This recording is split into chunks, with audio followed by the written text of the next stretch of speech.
Well, welcome everybody. For those of you joining in at our Ashley Park campus, we're really excited and glad to have you here with us. And for those of you watching online, we're honored that you're joining in, and hopefully we'll see you in person real soon at one of our campuses. But today I want to start by talking about an observation that I've made that I've seen to be true about most people over the years. In fact, I'm pretty confident now that this is pretty much universally true about all of us.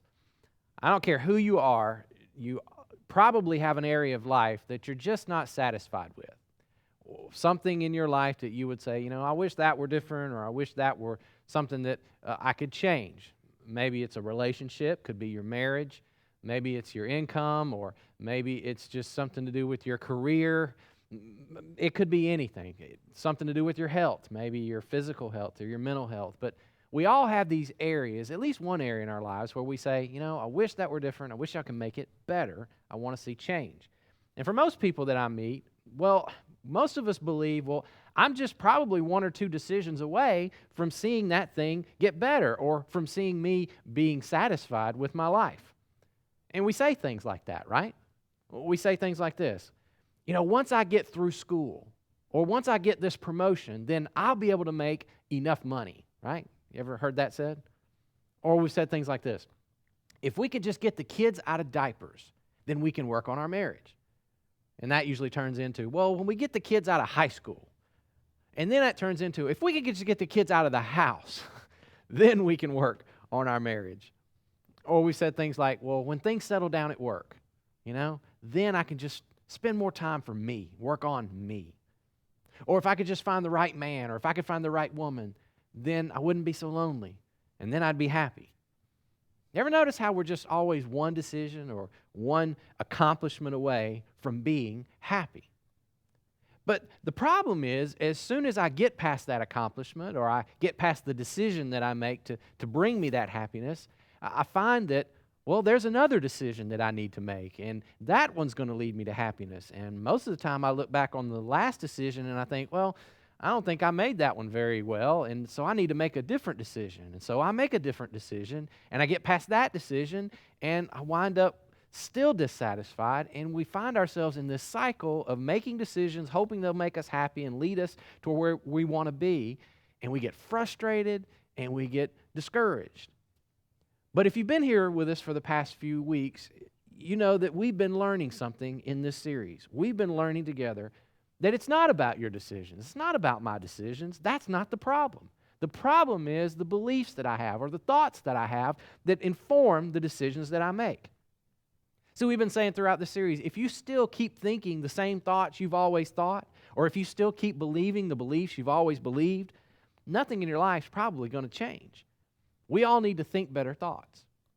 A really wise follower of Christ named Paul put it this way. This is from your Bible. He says, "Don't copy the behavior and the customs of this world, but let God transform you into a new person by changing the way you think." And see, isn't that what everybody wants? I mean, whether you're a Jesus follower or not. I've never met anybody who set out in life with the goal of just being like everybody else, just going with the flow, just going along with the crowd, falling in line. But in this passage, we learn that if you're a follower of Jesus, you just need to know the only way that happens is when you start to change your thinking, not just the decisions that you make in life. Having better thoughts will put your life on a different path toward better outcomes. And for the past 2 weeks, we've been looking at some of these better thoughts. In fact, we've talked about two of them. Specifically, we talked about how the thought that God knows what's best for me better than I know what's best for me. That's a thought that will change the way you make decisions. And then last week, Ed taught us a thought we can have about the people that we encounter in our world, that everyone has immense value to God, and therefore they ought to have an immense value to us, and we treat people that way. Those are two better thoughts that will change our decision making. And today, I want to talk to you about a big overarching belief or an overarching principle, and it's about your money. Now, before you tune me out, before you turn off this video, let me say one thing, because I know what you're thinking. This belief or this principle about money has nothing to do with giving your money away. And I know that's what you were thinking, because as soon as you hear a preacher say the word money, you start automatically thinking, well, he's going to tell us to just give all of our money away, or at least give him some. And that's not at all what this is about. Because you're thinking, well, me giving money away means I have less money. But here's the thing. This principle I'm going to teach you today, this way of believing, this way of thinking, won't actually lead you to less money. In fact, it's the opposite. If you embrace this principle, I believe you'll wind up with more. Because the people that I know who hold on to this belief, regardless of how much money they make, they're the people who have the least amount of stress when it comes to money. These are people who argue less with their spouse about money. These are people who wind up being more content in what they have in life. They're not the kind of people who often live paycheck to paycheck and all this stress, and they're deep in debt. And it's all from this belief that they hold and live by that has to do with money. Because this is true about you and me and everybody. Every decision you have ever made financially comes from a belief that you have about finances or about money or about your possessions.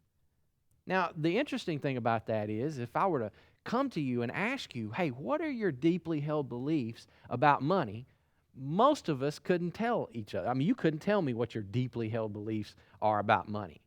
Now, you could show me your financial decisions, right? You could show me your financial outcomes. You could pull out a checkbook or a bank statement or a credit card bill, and you could show me the decisions that you've made, and you could show me even the outcomes of the decisions that you've made when it comes to your money.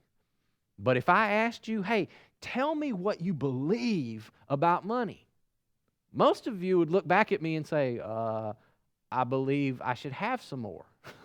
Or you would say, I believe my wife spends too much. That's what I believe, or something like that. See, it's easy for us to point to, and it's easy for us to know what our financial decisions are, and it's easy to find out what our financial outcomes are. But it's a whole other thing to discover what the deeply held beliefs are about money that I hold that wind up informing all the decisions that I've made throughout my life. But all of us have beliefs about money. And I don't know where you picked yours up. We all get them from different places. Maybe you picked them up from the way your parents did it, or just the way you've seen your friends do that, or just the culture in general that's around you. And all of your current financial outcomes, I mean, all of them, your investments, your debt, the stuff that you have, the stuff that you've spent, all these outcomes that, let's be honest, you're probably not completely satisfied with, we have to admit, they all came from a set of beliefs that we all hold about our stuff. And what I want to do today is I want to talk to you about a big one.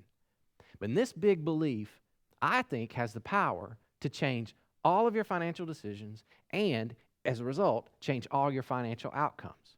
But I don't want to just tell you about it. I want to illustrate it to you, and I want to do that through looking at a story from the older part of the Bible in the Old Testament. Now, this story that I want to tell you, it comes from a scene in the life of a man named David. Now, if you've done any kind of reading in your Bible, you might have heard of David. But most people know David as the little kid who killed the giant, David and Goliath.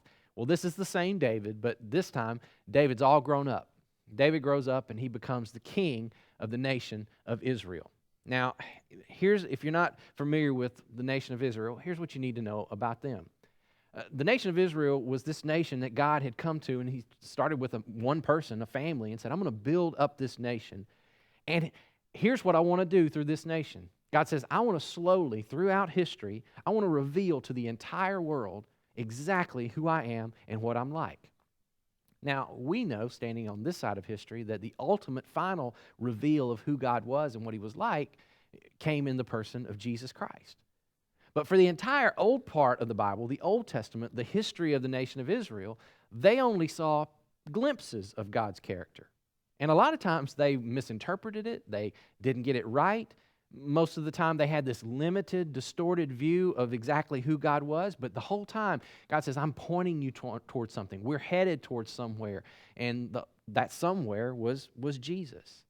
But here we are in this time in their history, and Israel just believed something about God. Now, when I tell you what Israel believed about God, it's going to sound funny to our ears, and it's going to sound even a little bit silly. You might even laugh at it, but it's just what they believed.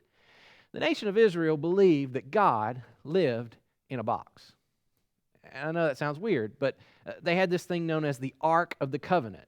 Maybe you remember the classic movie back in the 80s, the Raiders of the Lost Ark. This is the ark, the box that they were all going after. And, when they took the lid off of it, it melted everybody's face, and it was scary and the whole deal. But great movie. But this is what happened in history. There was this ark, this box that they carried around with them, and they believed that God's presence dwelled inside this box. And as they traveled around, this was before Israel had borders and they had land and a nation, they would set this ark up inside of a tent that they called the tabernacle. And people would go inside of this tent in the presence of this ark, this box, and they would worship God because, again, they believed this is where God just lived. This is where He dwelled. And because God is leading His people somewhere to a greater understanding of who He was, God allowed them to believe that for a time. In other words, He sort of put up with their limited understanding. It's kind of like what you do with your kids. Many times when our kids are young, we allow them to believe things that they can understand and grasp, knowing that later when they can understand more, we'll reveal a little bit more to them. This is exactly what's going on throughout history. So here God is, and He's living in a tent, so to speak. And so David comes along, and along with this king that was before him, and he establishes Israel in a place. Their nation, they've got their own place. He's got a palace that he's living in. And everything's kind of established. And so David's sitting in his palace one day, and he kind of looks out the window, and he starts thinking to himself, this isn't right, I mean, it's not right that here I am sitting here in this great palace, living in a great building, and God's out there living in a tent. And it's like God's in the backyard camping, And he's like, this ain't right. We've got to do something about this. Besides, all the other nations around us and all the other gods that they have, they've got a temple, they've got a building for their God. Our God should have one too. And so he says, let's make a temple or a building where God can live, okay? Besides, we got the one true God. Why would we do that for Him? Now again, we know that God doesn't live in a box, and God doesn't live in a tent, and God doesn't even live in a temple. And Jesus would come along later, and He would straighten all of that up. But for now, God allowed David and the nation of Israel to just operate on that belief. And so He continued to reveal Himself to this nation. So David starts by saying, I'm going to raise some money, and I'm going to get all these supplies together, and I'm going to build this elaborate temple to God. But right in the middle of all this, God comes to David, and He gives him some news. And God tells David, He says, look, David, I'm sorry, but I'm not going to allow you to build my temple. And the reason is because you've got blood on your hands, David. You're a warrior king. You've conquered nations. You've killed people. And I don't want someone like that building my temple, which, by the way, just as a side note, is another way that God was revealing His true nature to His people. And that's a whole other topic. But the great thing is, when God tells David all this, He says, look, I'm not going to let you build the temple. Your son, Solomon, when he comes up to the throne, I'm going to let him do it. David doesn't get offended. He just accepts what God tells him, and he continues moving forward. And so David spends the rest of his life, and he prepares for this temple. He raises money and he gets supplies together so that his son can come along one day and build the temple. And it's right at this point in the story where David reveals a principle that he believes about money and possessions. This is in your Bible in a book called 1 Chronicles chapter 29. And David is speaking to the people, and here's what he says. Using every resource at my command, I've gathered as much as I could for building the temple of my God. Now there's enough gold, silver, bronze, iron, wood, as well as great quantities of onyx, other precious stones, costly jewels, and all kinds of fine stone and marble. So basically David's saying, look, I've gathered up all the resources that I have available to me in this nation as a king. But he's not done yet. He goes further. And now, he says, because of my devotion to the temple of my God, I'm giving all my private treasures of gold and silver to help in the construction. This is in addition to the building materials that I've already collected for His holy temple. So now David's dipping into his own bank account. He's cashing in his own 401k. He's giving of his own treasure. Then he says in verse 5, now then, who will follow my example and give offerings to the Lord today? Then the family leaders, the leaders of the tribes of Israel, the generals, the captains of the army, and the king's administrative officers all gave willingly. Now again, I know what you're thinking. You're thinking, well, see, this is all about giving money away. Actually, it's not. In fact, we're not to the part that I want to emphasize yet. We're going to keep reading, because in this next section is where David real eloquently states his belief, this better thought about money. Verse 9. The people rejoiced over the offerings, for they had given freely and wholeheartedly to the Lord, and King David was filled with joy. Then David praised the Lord in the presence of the whole assembly. O Lord, the God of our ancestor Israel, may you be praised forever and ever. Yours, O Lord, is the greatness, the power, the glory, the victory, and the majesty. Everything in the heavens and on earth is yours, O Lord. This is your kingdom. We adore you as the one who is over all things. Wealth and honor come from you alone, for you rule over everything. Power and might are in your hand, and at your discretion people are made great and given strength. Here's what David is saying. He's saying, look, all this wealth, all this power that I have, it's not mine. God, it's all yours. God, I don't rule this nation. You rule this nation. I don't own any of this stuff. You own it all. And not only that, God, you're the one who decided who gets it all. You decided who would have it and who wouldn't. And look at what David says next. Verse 13. Oh, our God, we thank you. We praise your glorious name. And who am I? He says, who am I? Who are my people that we can give anything to you? Because everything we have has come from you. And we give you only what you first gave us. David says, God, you could have given all this wealth and all this privilege to anybody you chose to give it to. But for some reason, you decided to bless us with it. And now, in addition to that, you're using us as an instrument to pass on this stuff, this great thing to this future generation so that they can know you and they can know how great you are and how generous you are, God. What an honor it is to be able to do this. What a privilege this is. And right there in the midst of that statement, that's the belief that informs and changes every financial decision that you'll ever make in your life. And when I tell you this, it's going to sound so obvious and so simple. It's one of those truths that you just want to gloss right over and just read past, but don't do that, because I'm telling you, this belief changes everything in your financial world, and it's this better thought. Everything belongs to God. God owns it all. And whatever you and I have, whatever we don't have, it was given to us by God. He distributed it all to us. And we all know God doesn't distribute to everyone equally. But no matter how much God has blessed you with, in the end, it all belongs to Him.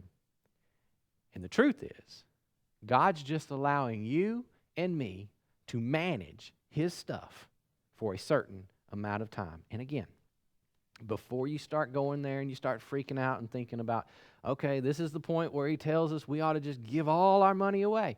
That's not what this is. In fact, notice, that's not what David did. David didn't give everything away. I mean, David's still living in a palace. He's doing okay. God doesn't want you to give everything you have away. You know what that's called? It's called being irresponsible. I mean, think about it this way. If you wanted to give all of your stuff away, the problem is we'd all have to take care of you. So don't do that. You know? I mean, if you gave everything away and you didn't have anything left, I'd have to take care of you. And trust me, I don't want you living at my house. I got 2 kids. I'm trying to make them financially stable and independent so I can get them out of my house. I do not need you there too. I mean, giving everything away is just irresponsible. And that's not what God's saying. But again, I'm just saying, every financial decision you make, when you live with this thought that I'm not an owner here, I'm just a manager, God owns everything, I'm just managing it for Him, that changes everything you do when it comes to your finances. It changes every decision you'll ever make. And here's the deal. We all already live this way. We all kind of already understand this, that we don't truly own anything. And I know you're thinking, how do we all know this already? I'll just prove it to you. How many of you grew up and you had your own room at your house? You just had your own room. You know, you had your bed and your room and your closet and your stuff. I remember I had my own room growing up. I had my posters on the wall, you know, the stuff that I was into.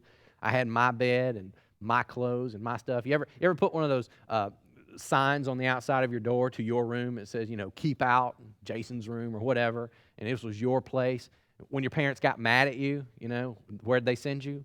To your room, and you just had your space. You go into your room and you'd play your music and you'd throw your clothes all over the place because, again, it was just your room, right?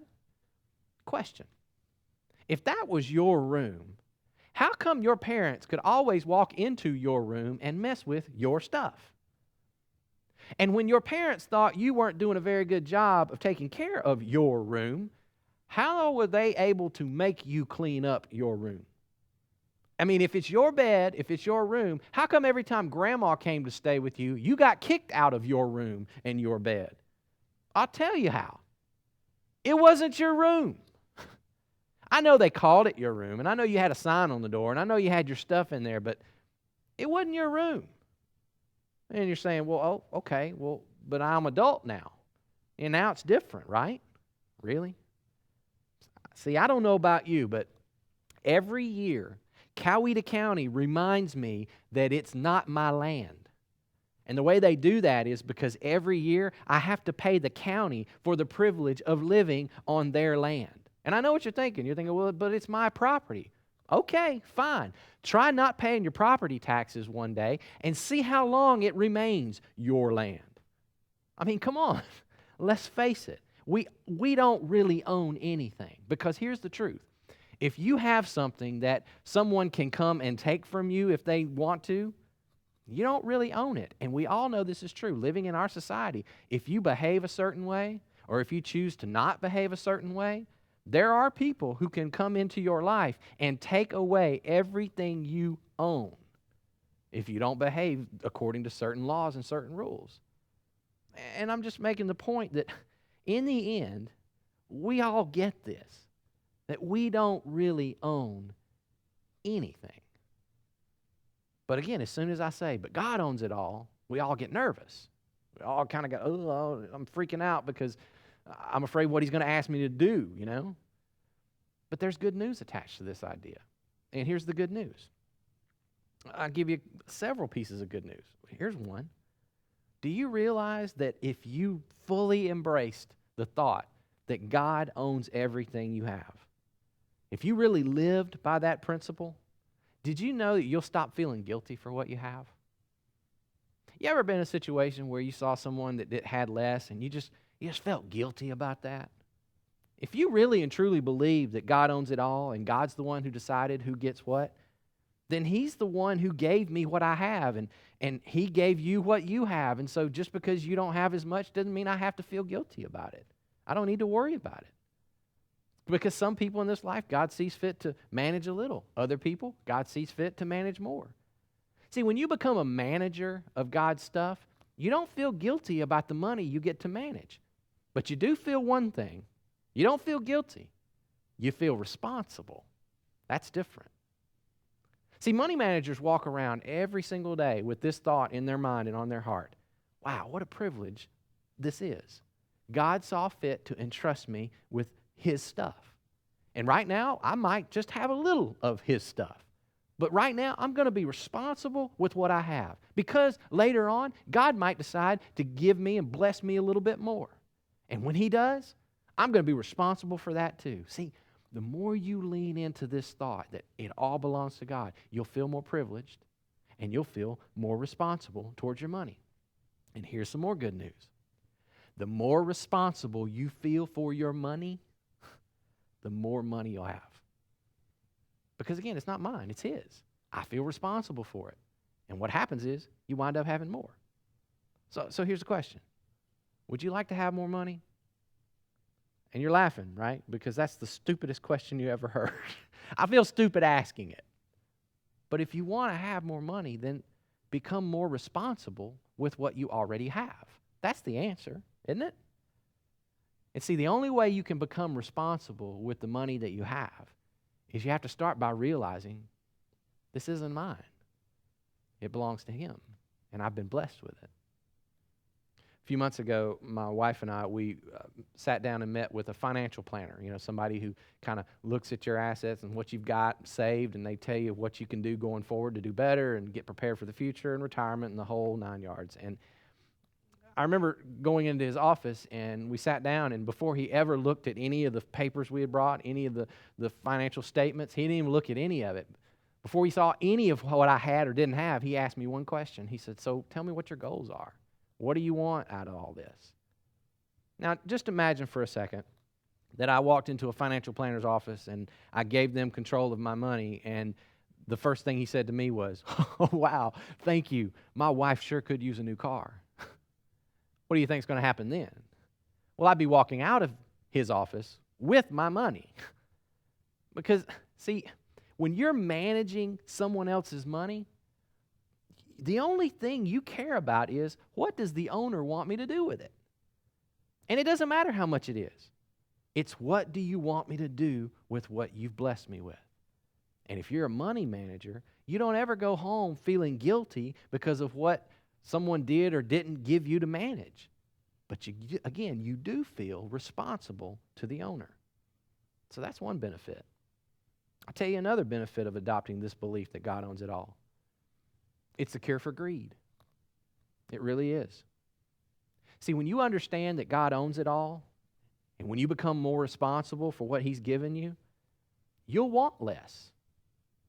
So you know that thing, we've talked about this, that thing in you, that desire in all of us that just kind of seems to want more and more and more, and we seem to have to keep that under control, that desire that just never kind of lets go. We always feel like, if I could just make one more purchase, and if I could just save a little bit more, then I'd finally be content. It's like I'd have enough. If I could just save one more paycheck, I could have enough. Isn't it interesting that, I don't know if this is in your experience, but I've never had anybody be able to tell me how much enough is. Enough usually is just a little bit more than I currently have. It's like we can never figure out how much is enough, But when I'm a manager and I'm responsible for God's stuff, I just feel so blessed and privileged that He would entrust me, that I experience something. I experience contentment. But the problem with contentment is spending won't get you there. Spending never brings contentment. Saving never brings contentment. Because again, we never know where enough is. Because contentment is not based on a decision that I make. You know where contentment comes from? Contentment comes from what I believe. When I believe that I am blessed by God, that's when I find contentment.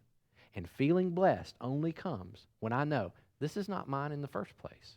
This is God's. Because think about it.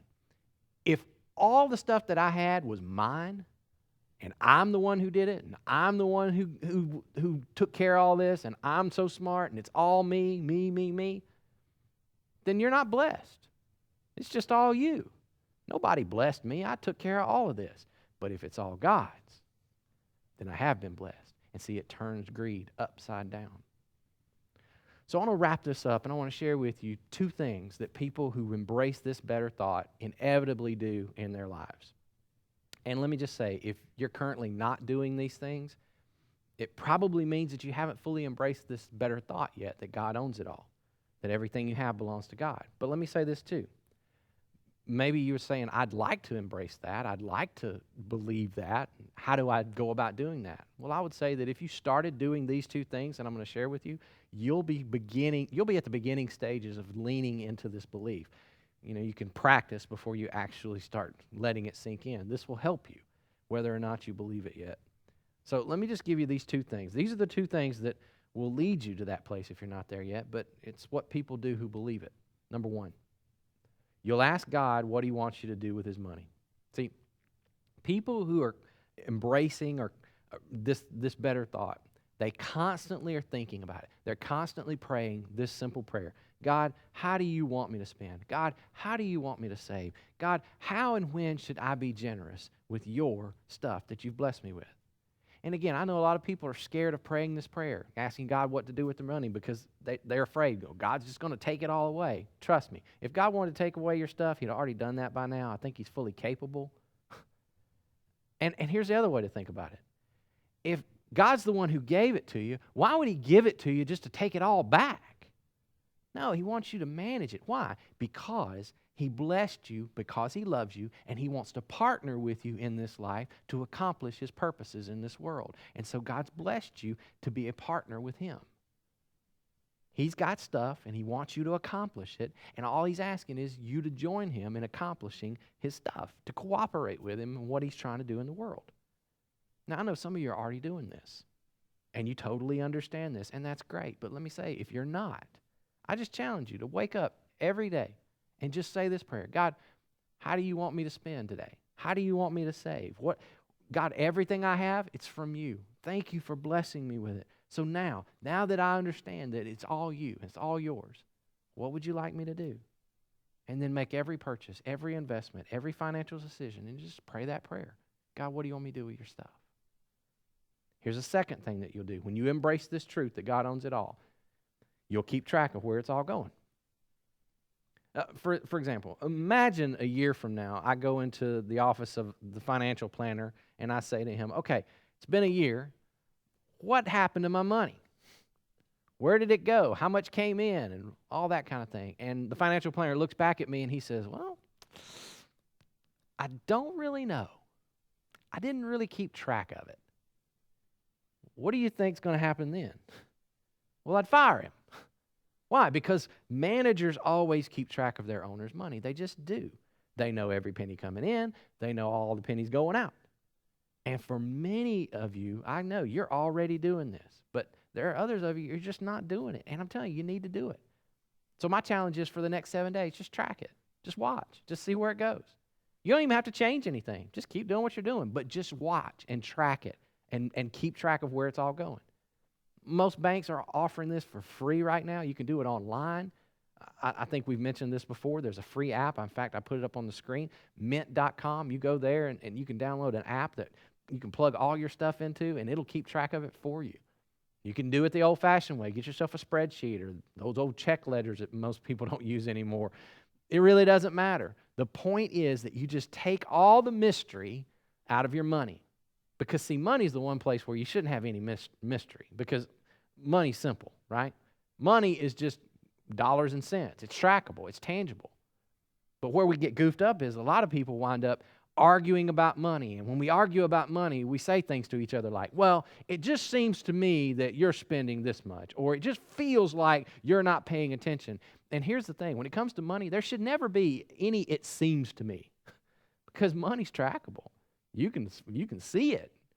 You know exactly where it's going. So take all the mystery out of it and find out where it's going. Because, again, it's not yours to begin with, and you're responsible to know where it's going. So just watch and see. Maybe that'll lead you to make changes. And I'm telling you, some of the most wealthy, financially stable, content people I know are people who started with this belief. They understood, and they just embraced it. I don't own this. It's all from God. God's blessed me, and I get to manage his stuff while I'm here. And it changes everything. And I'm telling you, if you embrace this thought too, it'll change your financial decisions. And as a result, not only will it change your decisions, it'll change your financial outcomes for the better. Now listen, I know for some of you hearing this thought that God owns it all, it's real hard to believe. And I understand that. In fact, for some of you, it may sound a little bit extreme, maybe even offensive. And again, I get it. But I just need you to know, as followers of Jesus, we really, truly believe this. And I want to tell you why. I think one of the writers of the Bible said it best. He wrote these words. He said, since God did not spare even his own son, but gave him up for us all, won't he also give us everything else? See, what he's saying there is when you understand the price that God was willing to pay to prove his love for you, to purchase a relationship with you, then everything else in this world that God gives you, it seems so small. It seems so insignificant. Think about it. God didn't think the life of his own son was too much to give from me. So why would he hold back in giving me everything else that he chooses to give me in this life? See, and that's the belief right there. That understanding of God's love and his generosity towards me, that belief is what leads me to say, Heavenly Father, of course you own it all. Look what you've done for me. And now everything that I have, everything that I am, even my own life comes from you. And so because of what you've done for me, God, I want to treat everything in my life in light of that truth, in light of that reality. Now, in just a moment, at our campuses, we're going to be taking communion together. In fact, if you're going to be helping us today with communion, would you go ahead and move to your places?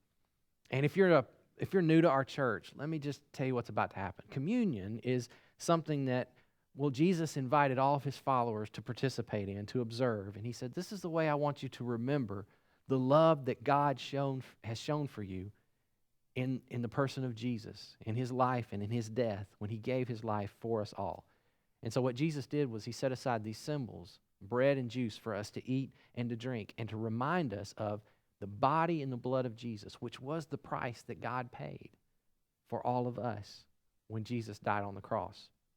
So here's what you're going to notice. Today, you're going to see around the room, people are stationed all around the room, and they're ready to serve us communion, the bread and the juice, these symbols. And in the moment, I'm going to invite you to move to one of the stations nearest you, and I want you to eat the bread and drink the juice, and as you do, remember Jesus. Thank God for his love for you and the price that was paid for your life. But as you do this today, our servers are going to be reminding us of a very powerful truth. You and me, we are not our own.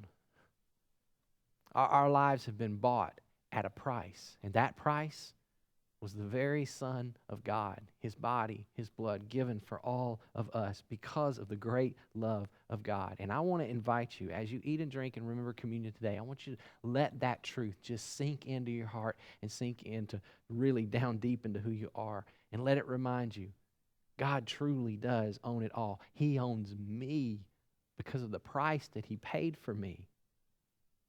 And that reminds me that God's for me. He's not against me. God's not angry with me. He loves me. Look at what he's done for me. And I just want to say, everybody here today, you're invited to participate in this time of communion. But again, if you find this thought or you find this whole communion thing just to be a little bit too weird or a little bit too uncomfortable for you, you do not have to feel obligated to participate. You can just stay right where you are, seated, and just take it all in. That's fine with us. But if you want to, and if you want to take a risk maybe for the first time and do this, go ahead and move to the station that's nearest you. And let's all remember Jesus, and let's remember this better thought together. Let's do that right now.